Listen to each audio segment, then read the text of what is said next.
오늘 이야기를 듣고 낙고기 이야기는 하고 싶다라는 분 손들어서 질문하시면 역시 또 먼저 드셔서 한번 하겠습니다. 시흥에서 온 길경이라고 하고요. 제가 한 4, 5년 전쯤에 사업할 때 사기를 맞아가지고 이렇게 완전히 바닥 생활로 내려앉았었어요. 그러니까 많이 되진 않았는데, 근데 그러면서 제가 어려워지니까 굉장히 어려운 사람들이 눈에 많이 보이더라고요. 그래서 처음에는 이렇게 어려운 과정에서 어려운 사람을 돕기 시작을 했어요. 그러니까 금액이 적게 예를 들어서 있는 데서 이렇게 돕고 하다가, 어떻게 하나님이 도와주셔서 그런지 몰라도 제가 빨리 일어섰거든요. 그래서 지금 다시 사업을 해서, 아까 안산 얘기 하셨는데, 안산에서 지금 사업을 하고 있는데. 사업이 크게 되신 겁니까? 그게 중요합니다.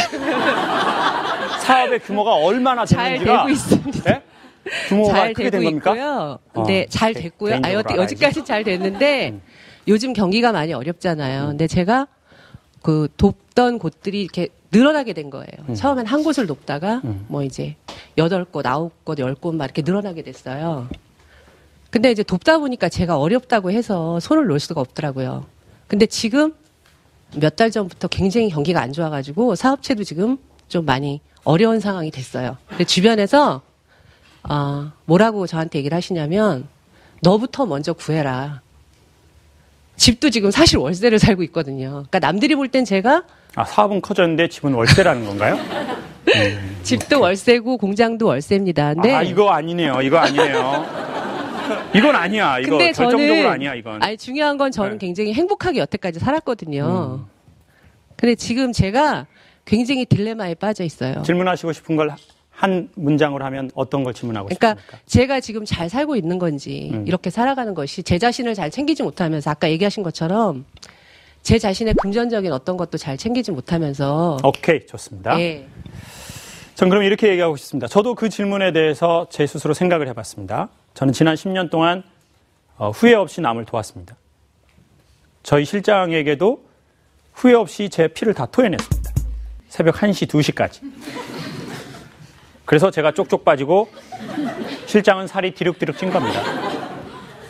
장가도 잘 가고 면목동 살다가 아파트로도 이사도 가고 레슨도 이제 잘하고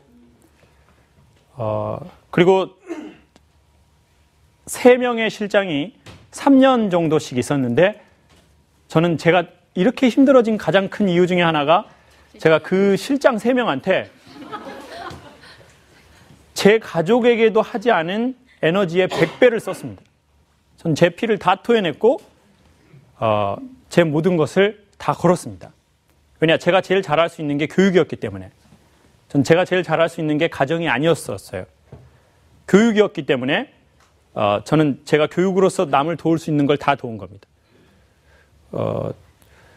그런데 그럼 저보고 너 그렇게 10년 보낸 거 세 사람에게 10년 보내서 너의 피를 다 쏟고 에너지를 쏟은 걸 넌 후회하느냐? 라고 물으면 전 후회하진 않습니다. 그렇지만 앞으로는 그렇게는 안 살 겁니다.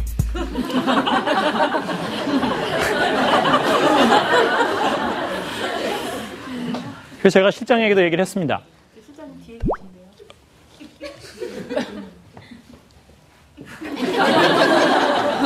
예, 맞습니다. 저기 머리 큰 친구. 예.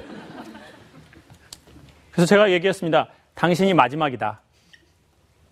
예. 당신하고 나하고 인연이 계속 못 간다면 나는 이제 앞으로 더 이상 누구를 당신처럼 그런 에너지를 쏟아서 받지는 않을 거다. 솔직히 난 이제 그 힘이 없다. 나는 나를 좀 챙겨야 되겠다. 그 중학생 친구 얘기가 한 말이 맞다. 나는 지금 너무 많은 에너지와 피를 쏟았다. 그리고 나는 범처럼 전력 질주를 해서 10년을 달려왔다. 후회는 없지만 앞으로의 10년은 그렇게 살지는 않을 거다. 이게 제 결론입니다. 그러면 제가 냉정한 인간이 되기 시작할까요? 이제는 강의할 때 냉정하게 할까요? 그렇게 할 겁니다. 그렇게 그냥 설설 할 겁니다. 설설. 근데 그런 에너지를 가진 사람이요, 그렇게 하지는 잘 않습니다. 근데 저는 이렇게 하고 싶습니다. 이제 사람을 구할 때 제가 여기에서 손을 내밀고 싶습니다. 그래서 이분이 제 손을 잡으면 제 힘으로 있는 한 이렇게 그분을 이렇게 당기고 싶습니다. 전에는 제가 아예 어떻게 됐을까요? 거기 같이 그냥 빠져버렸습니다. 빠져버렸어요. 그러다 보니까 처음에는 좋은 의도대로 했는데 나중엔 제 욕심이 생기는 거예요. 그 실장들에게. 에? 그리고 나중에 막 화를 엄청 내는 거예요. 너 진짜 내가 누구 잘 되라고 이런 건데.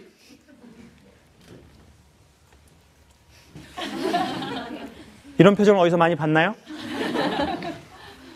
양쪽 두 분에게서 본 거죠? 자녀에게 빠져버린 부모는 위험합니다. 사업에 빠진 경영자는 회사를 위험에 처합니다.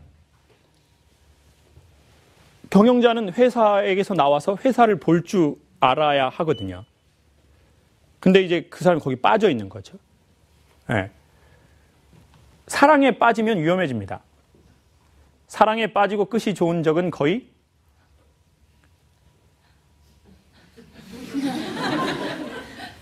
없습니다. 네. 빠지면 위험하죠. 나와서 적당한 거리를 유지해야죠. 이게 댄스의 기본입니다.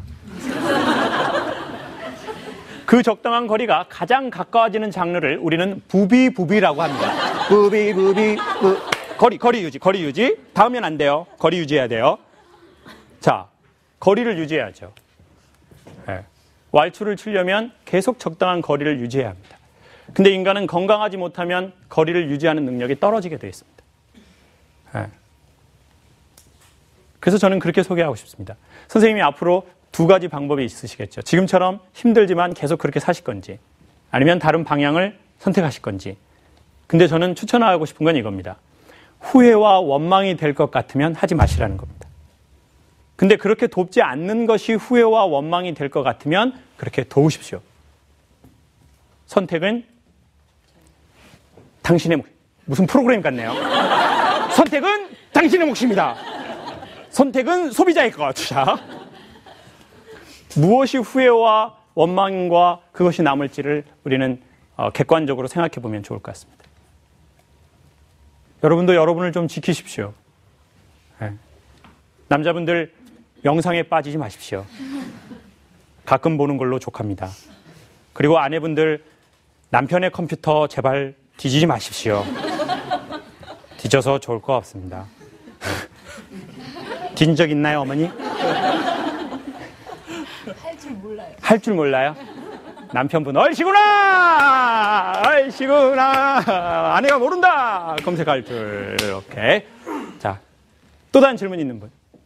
거기에 추가로 한 가지 더. 그러시죠. 그럼 마이크를 한번 주시고. 근데 그런 관계가 제 3자인 경우는 그래도 객관성을 가질 수 있는데 가족인 경우에 정말로 이렇게 방치할 수도 없고 관여해서는 더 힘들어지고 이런 경우는 어떻게 해야 되는지. 근데 가족이라서 힘든 게 그게 있는데요.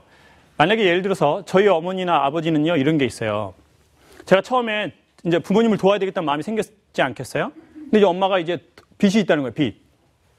그래가지고 제가 엄마 얼마 있어? 그랬더니 1,000만 원 단위로 있다는 거예요. 그때 이제 제가 이제 처음에 막 강의하고 처음에 돈 벌었을 때였거든요. 그래가지고 프랑스 유학 가려고 그랬었어요. 그래가지고 이제 돈을 모아놓고 있는데 빚이 있다는 거예요. 다 제 비용. 엄마에 대한 그 죄책감과 비용. 무서운 연합이죠. 무서운 연합입니다. 비용과 엄마에 대한 죄책감. 엄청난. 그래서 오케이, 엄마 내가 갚을게. 그리고 그때 당시에 1,500만 원을 한 7, 8년 전인데 돈이 하나도 없었던 시절에 딱 갚았어요. 그래가지고 오케이. 딱 그랬는데 일주일 있다 전화가 또 온 거예요. 빚이 또 있다는 거예요. 예? 그래서 제가 저번 주에 빚 있다고 그랬잖아, 엄마. 그랬더니 이건 다른 빚. 이건 다른 빚인데 이건 좀 이제 큰 건데 누나가 그거 누나한테 꾼 건데 누나가 그 돈을 자꾸 갚아달라고 하고 이자를 주라는 거예요. 근데 이제 엄마가 돈 갚을 능력이 안 되니까 형하고 저한테 니네가 좀 이제 내라. 이때까지 내가 했으니까. 그래서 제가 너무 기분이 왜 딸이 아들한테 돈을 받냐. 엄마한테 이자를 받냐. 또 비용. 그럼 내가 낼게. 그 부모님한테 그렇게 하지 말고 1,500을 딱 갚았어요. 그래가지고 이제 엄마가 3일 동안 우셨다는 거예요. 그리고 일주일 만에 빚이 또 있다는 거야. 빚이 또 있다는 거야. 아, 이게 무슨 시리즈 빚이야, 시리즈 빚. 분명히 2번 갚았는데 내가 지금, 그래서, 얼마냐? 그랬더니 엄마가 100만 원만 얼른 좀 땡겨달라는 거예요. 그래가지고 100만 원 딱 주고 나니까 54만 원이 통장에 남아있는 거예요. 전 재산이. 그리고 2주 있다가 아버지가 치과에서 고치는데 돈 낼 수 있냐고 전화 이제 온 거예요. 그때 이제 생각이 들었죠. 그리고 그때, 아는 분이 다행히 저는 그런 얘기를 해줬습니다.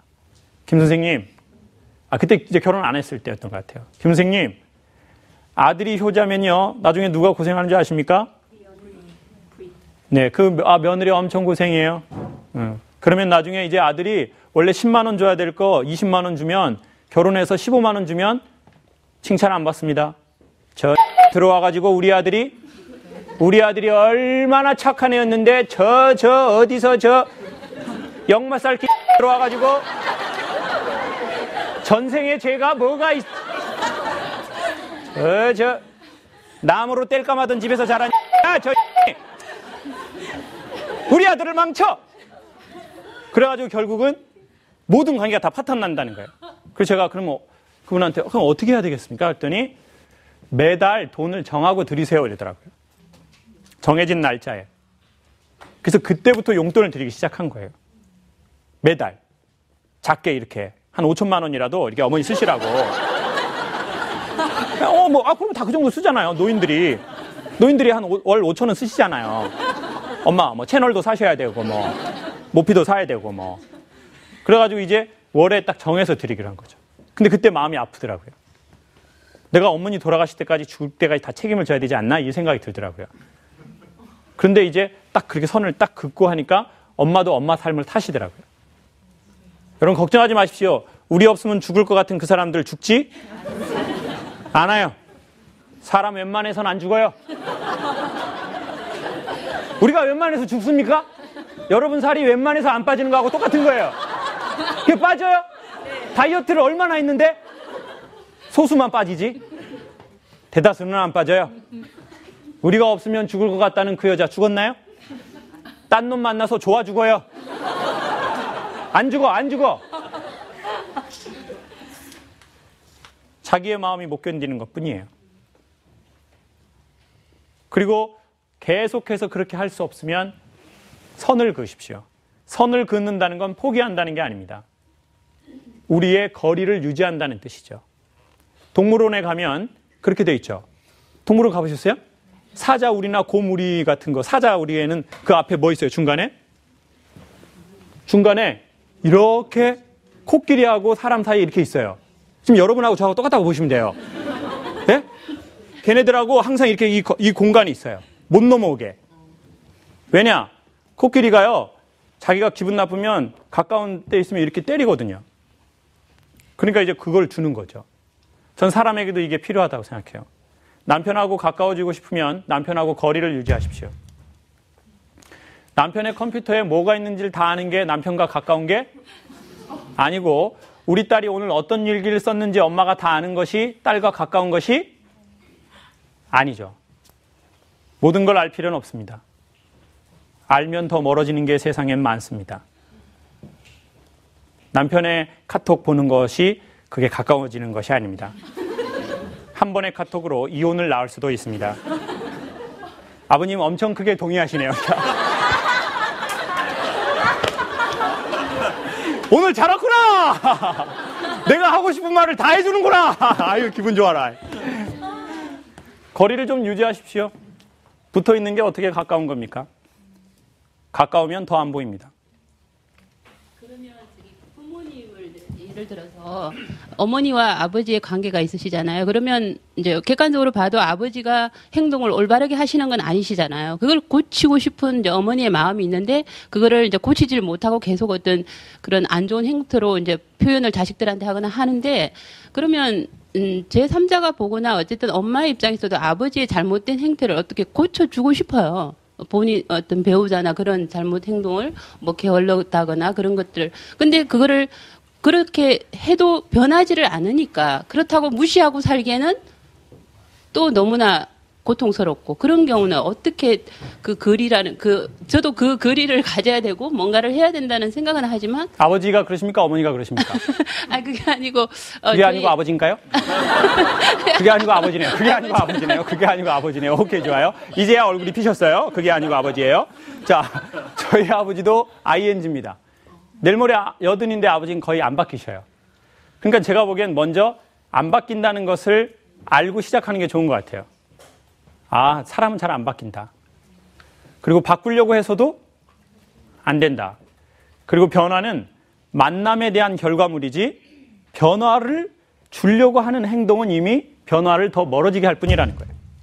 처음에는 그것이 이제 처음에는 도움이 되고 이제 자기가 힘이 있을 때는 아까처럼 본인이 힘이 있을 때는 그거를 같이 이제 극복해 가려고 하는데 이제 힘이 떨어질 때가 생기잖아요.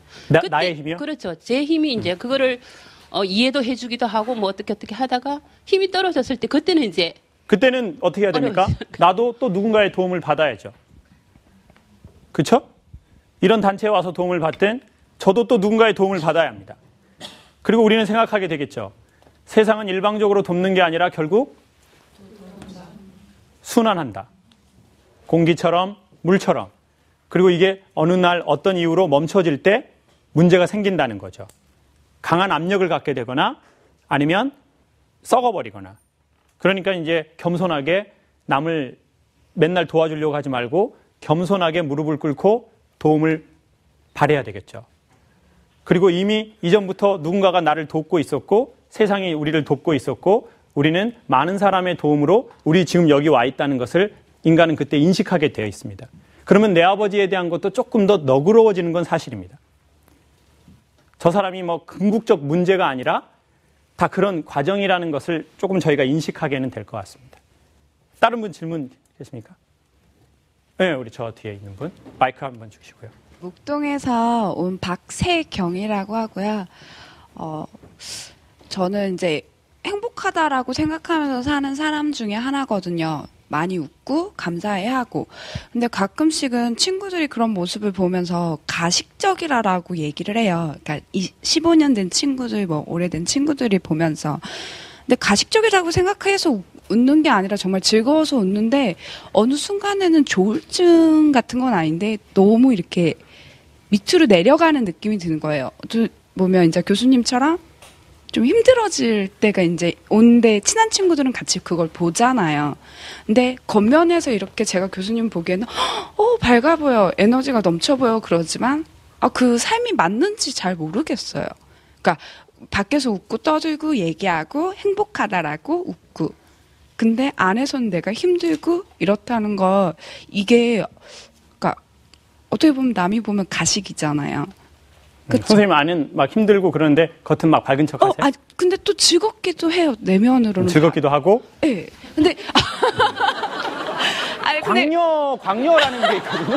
여러분 아세요? 광녀라고 뭐 머리에 꽃 같은 거 이렇게 꽂고 목동에 막 이렇게 광녀 오케이. 네. 근데 그거를 구분하는 건 전 이렇게 하고 싶습니다. 전 예전과 조금 달라진 건 뭐냐면 예전에는 제 안에 마주치기 힘든 슬픔이 있었기 때문에 웃었던 적이 있습니다.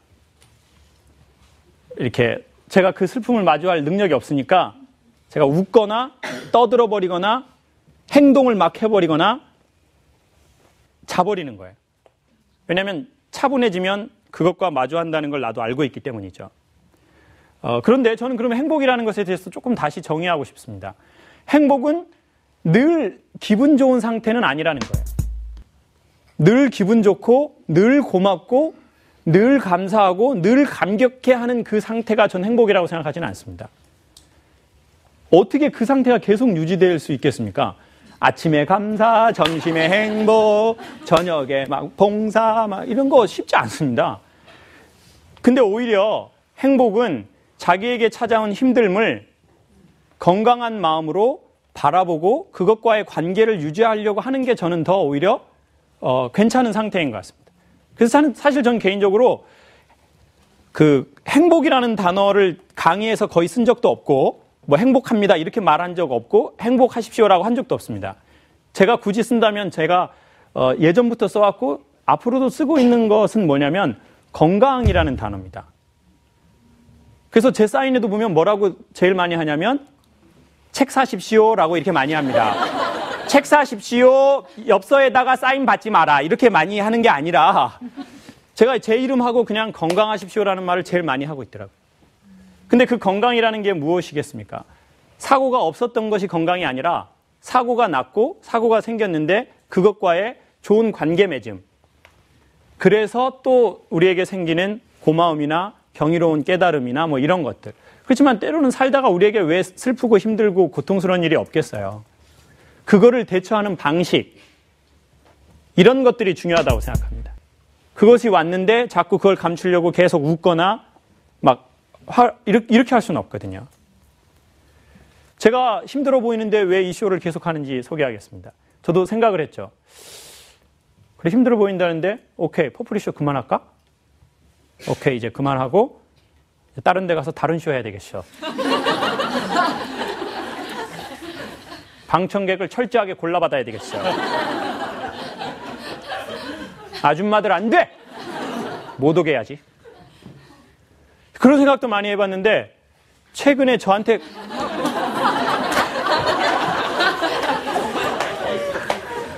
제가 최근에 무슨 얘기를 들었는데 저한테 되게 큰 도움이 됐어요. 이걸 꼭 소개할게요. 실제로 있었던 일인데 한국에 옛날에 우물에서 물을 길러 먹던 시절이 있었대요. 이제 그때 그분들은 이제 그 난방을 나무를 뗐었을 거예요. 그냥 우물로 먹던 시절이니까 그런 거죠. 네, 우물로 먹던 시절이어서 이제 막 그렇게 했던 거죠.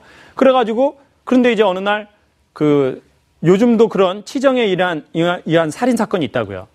남자가 자기를 버리니까 여자가 그 우물에 빠져서 죽어버렸어요. 근데 되게 물이 계속 올라오는 샘물이었는데 이게 죽었다고요. 그래서 사람들이 어때요? 그 여자 건져냈지만 뭐가 나빠요? 기분이 나쁜 거예요. 이 여자가 거기 빠져가지고 실제로 죽었으니까 시집도 안 간 여자가요. 그러니까 그 여자 건져내고 거기를 막아버렸어요. 그냥 아예 못 쓰도록. 그럼 여러분 생각해 보십시오. 우물물은 물에서 어떻게 계속하는 거예요? 올라오는 거죠. 그럼 사람 생각에 어떻게 됐습니까? 사람 생각에 막아놓으니까 물은 계속 올라오면 어떻게 해야 돼요? 우물이? 넘칠 것 같죠? 실제로 어떻게 될까요? 물이 말라버렸다는 거예요. 물이 올라오는데요. 그거를 푸지 않으면 그대로 내버려 두면 물이 넘쳐나는 게 아니라 물이 말라버린다는 거예요. 그러니까 여러분 살다가 힘든 날이 오면 전 두 가지를 되게 동시에 얘기하지만 그래서 제가 이번에 그러고 나서 제 개인적으로 조치를 취한 거는 대학 교수도 그만한다. 그리고 SBS 라디오도 그만한다. 안 할 수 있는 건 다 그만한다 이제.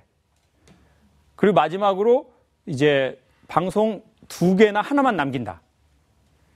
이제 그렇게 생각하고 이제 다 그만두기로 한 거예요. 학교에다가도 이제 교수는 그만합니다. 여대인데. 여대. 남대가 아니란 말이에요. 남대. 남대나 군대가 아니라 뭔데요? 여대. 여대 그냥 가면은요. 화려할 것 같죠? 현실은 냉혹해요. 그래서 이게 여대도 뭐도 다 싫다. 못하겠다. 다 그만둔다. 그래서 우리가 그런 날이 오면 우리는 정리해야 될 걸 정리해야 될 것 같아요. 그렇지만 100% 정리하지 마십시오. 그러면 그 샘이 아예 다 말라버릴 거예요. 힘들어도 풀 샘은 계속 푸시고 그렇지만 정리해야 될 거는 지혜롭게 정리하는 게 또 필요할 것 같습니다. 뭘 정리해야 할지. 네. 그리고 뭘 계속 정리를 못하고 있는 건지 지혜롭게 생각하고 선을 그을 건 그어야 합니다. 그게 설령 여대라 할지라도. 여대를 그만두는 것은 살을 에이는 것과 같은 아픔이죠.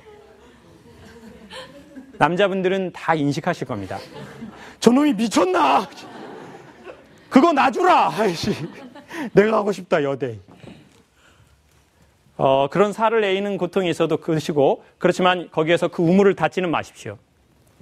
예, 가식이 아니라면 계속 웃으십시오. 그렇지만 가식적으로 웃는 거라면 그것은 정리하는 게 좋을 것 같습니다. 지금 웃음은 가식인가요?